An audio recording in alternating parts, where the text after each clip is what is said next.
Here in the UK, we've also been working with an amazing organization called Ocean Mind, a nonprofit here, that really focuses on using artificial intelligence to reduce the illegal, unreported, and unregulated fishing that's happening in our oceans all around the world. And we recently had a chance to send a film crew out with Ocean Mind, and so I thought I'd show a little bit about what Ocean Mind is up to in that video before inviting somebody out on stage with me here. It's amazing how much humans take from the sea. Costa Rica's 92% oceans. We want it to be sustainable. Illegal fisheries are a great threat. It's having an impact in our oceans and in our economy and in our environment. There's many issues with sourcing sustainable seafood. We are trying to push for that accountability on the water. Using Microsoft AI, we empower governments, suppliers, and NGOs at scale around the world to prevent illegal fishing in a way that just wasn't possible before. At Ocean Mind, we receive billions of data points. Satellite images, optical imagery, radar imagery, infrared data. We use Microsoft AI to recognize different types of fishing activity, the identity of the vessel, and whether that vessel had a license.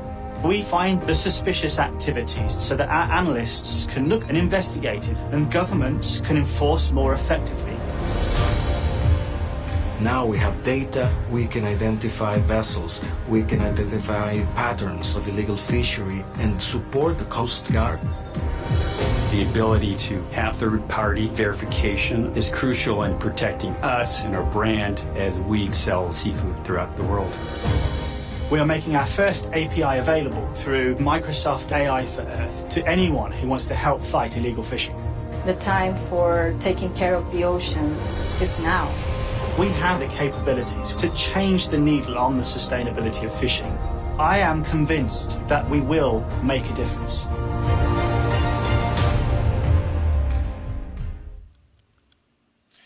So I love that video. I love the mission of Ocean Mind, and that's in large part why I'm so honored to be able to welcome out onto the stage with me the founder and CEO of Ocean Mind, Nick Wise.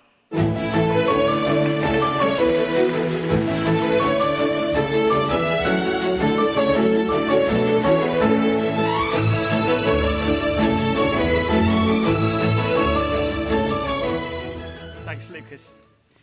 At Ocean Mind, we believe in thinking big, and there are possibilities right now as big as the ocean itself. And there are three I'm excited to talk about here today that hold enormous potential for the world. But first, I want to highlight the Intergovernmental Panel on Climate Change's special report on the ocean and cryosphere released last week. This report takes the closest look yet at the threats to our oceans from climate change, and it's worth reading, because the threats are dire, but there is hope.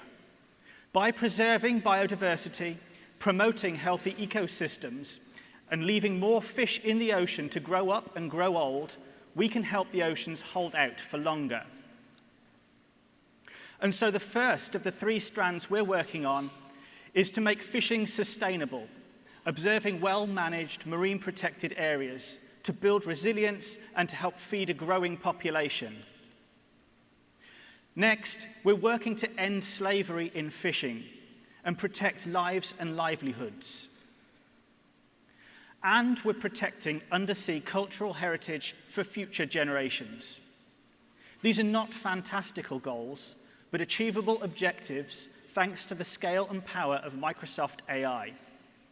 Let me show you how. 5 years ago, all of our work would have to have been done by hand, manually trawling through the many data sets to identify the suspicious behavior, looking at compliant and non-compliant vessels alike. Over time, our team of experts helped train our AI to recognize fishing activities. And now the machine reviews all of the vessels to identify the suspected non-compliance, removing compliant vessels from the equation. Now, our team can focus all of their efforts on investigating suspected non-compliance and providing our government and seafood industry partners with actionable insights that they need to prevent illegal fishing. And so instead of having to trawl through millions of points of vessel tracking data looking for indicators of non-compliance, analysts now receive an alert from the AI stating the type of fishing identified, where and when it happened, which vessel did it, and exactly which regulations were contravened by the activity. From this, they have everything they need to begin an investigation into the suspected non-compliance. And in cases where vessels turn off their tracking systems, we turn to satellite imagery to detect their presence in protected waters. Synthetic aperture radar, or radar from space, is one powerful capability to detect such vessels. This radar image from Maxar clearly shows locations of vessels outside a port in Asia.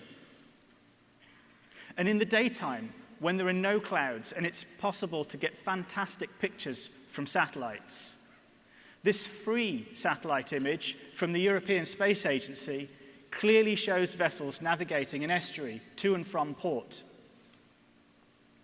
And in the nighttime, when there are no clouds, it is possible to see the lights of fishing vessels from light-sensing satellites. This picture was taken by Tim Peake from the International Space Station. The bright mass at the top is Bangkok in Thailand, and the green and yellow dots below are thousands of fishing vessels in the Gulf of Thailand. Fishing vessels that look like this. The bright lights are used to attract fish to the surface, but they can also be seen from space. And so all of this data, all of this analysis is brought together to achieve one thing: to inform the authorities and the seafood buyers so that they can take action against non-compliance and promote sustainable fishing. And in fact, while we were with Conservation International in Costa Rica making the film you just saw, we had the opportunity to support the Coast Guard capture an illegal fishing vessel in their waters.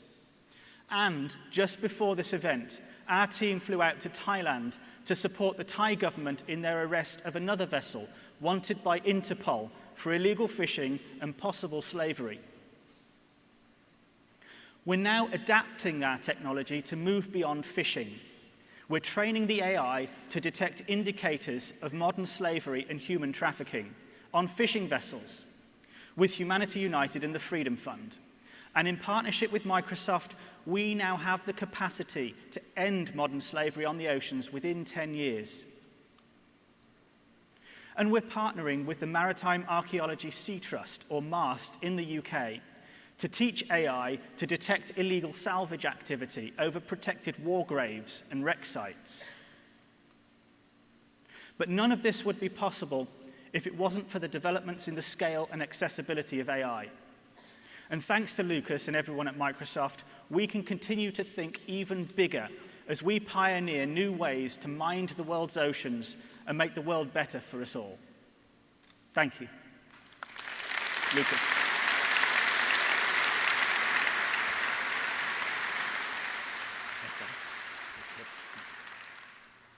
Thank you, Nick. I love what OceanMind is doing. I love spending time with them, hearing about the way that a really small organization is taking advantage of technology to scale well beyond the size of the group that they have, of the people that they have. I think when most people see the work of OceanMind, they think that they're looking at a large multinational organization when I can assure you it's the work of a small team of dedicated, hardworking individuals.